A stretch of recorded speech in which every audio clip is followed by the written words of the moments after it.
Deixa eu aqui. Aqui é Meia. Meia aqui é a atendente.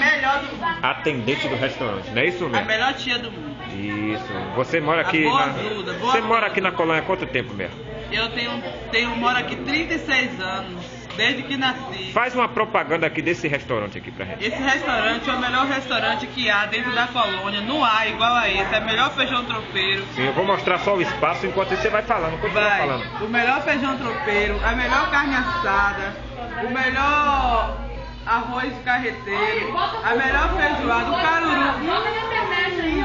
Pensa num caruru maravilhoso que há aqui. Isso aqui é bom demais. Esse Dedê aqui, quem vem no Dedê Restaurante? Ela que trabalha aqui. Aqui é parada obrigatória. Eu sei. Parada obrigatória. Quem vem aqui uma vez quer vir direto.